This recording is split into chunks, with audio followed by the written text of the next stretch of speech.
Now we are going to do the part 2 of literature in chronology. We will be dealing with 7th century and middle of 8th century, like 656 AD to 731 AD to be specific.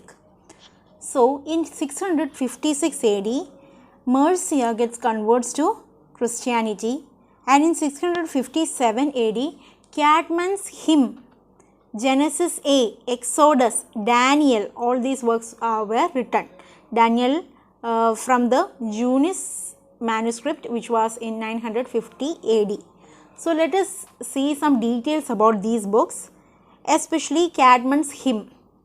So Cadman's hymn was a short old English poem which was originally composed by Cadman in honor of God the Creator. So this book survives in the 4th book of Bede's Historia Ecclesiastica Gentis Anglorum. Cadman was an illiterate cowherd, and miraculously he was able to recite a Christian song of creation in Old English verse. So how this happened was, once Cadman in a feast, they had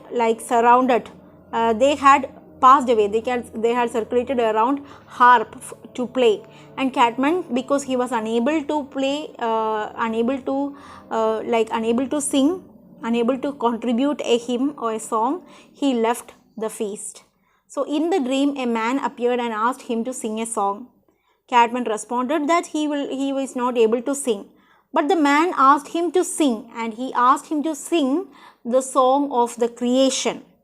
Sing, as the quote says, sing to me the beginning of all things, to sing about the creation.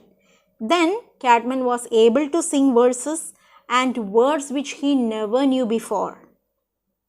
He reported his experience first to a steward and then to Hid, the abbess, the head of the nuns.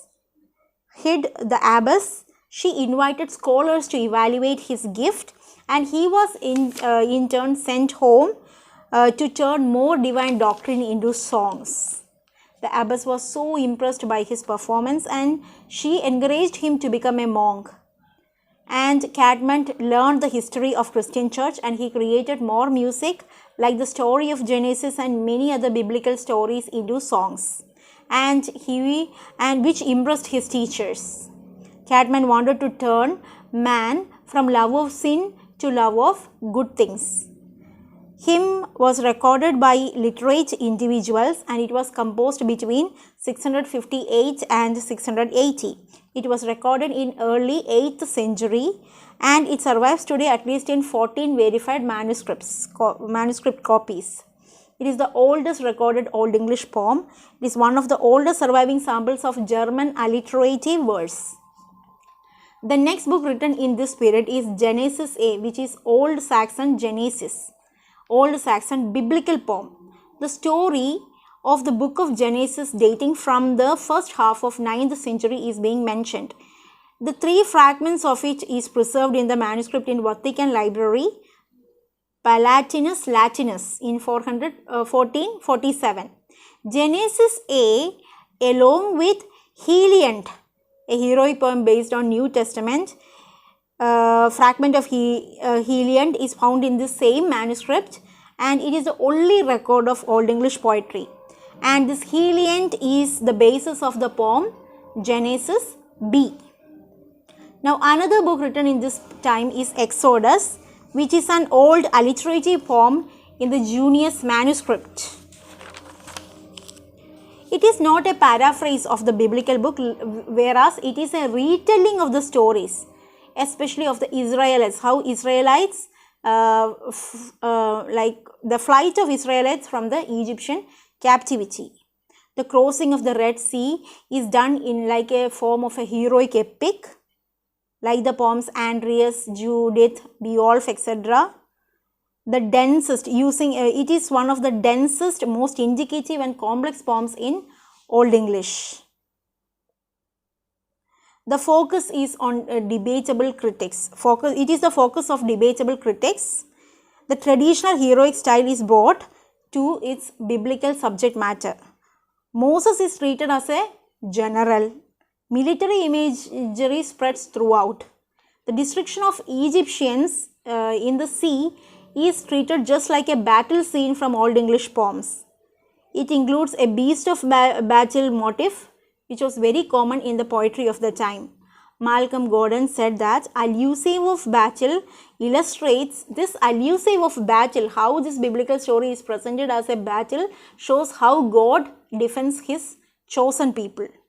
The main story is suspended at one point to also include the stories of Noah and also how Abraham's sacrifice of his son Isaac.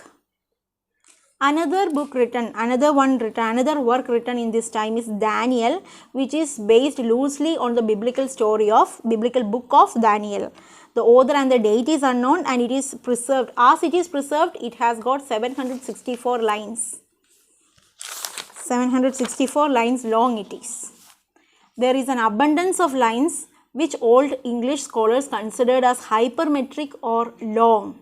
Daniel was one of the 4 major prophets along with Isaiah, Jeremiah and Ezekiel. Originally, it is all about remaining faithful while persecuted, whereas here in this story, it deals with pride, which was very common theme during the Old English time. Old English Daniel is a warning against pride. 3 warnings against pride is given in this story. Israelites were conquered because they lost faith in God and they started worshipping the idols, which is the first prideful act. Second and third is about the internal pride shown to Nebuchadnezzar through Daniel's dream interpretations. The first lines were in glory of Israel, and later on it turned into how proudful they have become. 664 AD, the Synod of Whitby establishes supremacy of Roman Christianity. 678 AD, English missions were sent to the continents. Earliest original date for Beowulf, latest 9th century.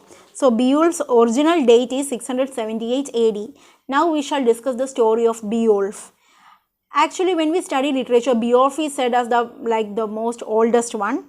It is set in Scandinavia. It is about the hero of the Geats in Scandinavia, who comes to the aid of the king Hrothgar, the king of Danes. Hrothgar's maid hall, Heorot, was attacked by a monster named Grendel. Beowulf comes and slays him, and after that the mother of Grendel also comes and attacks the hall again, and she also gets defeated. Thus Beowulf returns as very victorious person to Geatland in Sweden, and later he becomes the king of Geats. 50 years passed from then, and then they had the threat of a dragon, and when he fought with dragon, he got fatally wounded and he died. And he was buried in a burial mound in Geatland. 688 AD, Ain, who lived up to 726 AD, the king of Wessex, established the law code. And in 698 AD was the publishing of Dream of Root from Lindisfarne Gospels, which was Latin, based on Latin. Now the Dream of Root is very interesting. It is in the genre of dream poetry. Rood means, it comes from the Old English word rod pole, which means crucifix. Here the narrator is having a dream, and in the dream he is speaking to the cross on which Jesus was crucified. There are 3 parts. In part 1, the dream of the cross is given, he gets a vision of the dream. He gets a vision and he sees the cross, and in the first sight it was filled with gems. And then he felt how wretched he was when he compares to the glorious tree which became the crucifix for Christ. Part 2, the cross shares its account. Now this is the most interesting thing. The cross shares its account of Jesus' death, how the cross thinks about Jesus' death. Crucifixion story in the perspective of the cross, which is very interesting. It begins with how the enemy comes and cuts the tree and carries away and makes it the cross, and it understands or it learns that it is not going to be the bearer of the criminal, but it is used to crucify Christ. Thus, in that crucifixion, the Lord and the cross becomes one. They stand together as victors, refusing to fall, taking on insurmountable pain for the sake of the mankind. It is not only Jesus who suffered all the pain. Even the cross also suffered, because the cross also was nailed, right, along with Jesus. It is not just Christ, but the cross as well that is pierced with the nails. The rood and Christ becomes one in the portrayal of the passion. Both are pierced with nails. Both are mocked and tortured. The cross is resurrected along with Jesus. The cross is also resurrected and is adorned with gold and silver. It is honored above all men. The cross then charges the visionary to share this vision to everyone, to others. And in part 3, we see the author's reflections about this vision. This vision ends and the man is left with his thoughts. He gives praise to God for giving him this dream, for making him see. We never thought of the perspective of cross, right? Till now, we just considered it as a wood. But this perspective is wonderful. And the visionary, that means the author, is filled with hope for eternal life and his desire to once again be near to the glorious cross. And in 730 AD till 750 AD, there was the Ruthwell cross, which is constructed after this dream of the rood, just like that. A part of the dream of rood is there in this particular Ruthwell cross. It is 18 feet tall and it is an Anglo-Saxon cross. It is used as a it is considered as a conversion tool of all the times. There were many carvings on this Ruthwell cross. The carvings included crucifixion, Annunciation of Mother Mary, how Mother Mary was taken to heaven in her mortal body itself, how Jesus healed the blind, how Mary Magdalene anointed Jesus' feet, Martha and Mary, then Saint John the Evangelist. And during the Reformation time, this particular cross was pulled down and it was partially buried. Later on, it was reconstructed. 731 AD, we have Bede's Ecclesiastical History of the English People. Another name of the book is Historia Ecclesiastica Gentis Anglorum. It gained Bede the title as the father of English history. The last chapter contains all details about Bede's personal life, poet's life. This particular book is based on the history of Christian churches in England and also of the history of England in general. The main focus is the conflict between Roman and Celtic Christianity. One of the most important original references on Anglo-Saxon history. This book is one of the most important original references of Anglo-Saxon history. It played a key role in the development of an English national identity.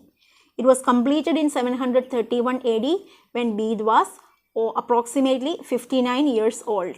So I hope you understood all the chronology and all the works that were written from the time period of 656 AD to 731 AD. The remaining we will continue in other parts. Thank you.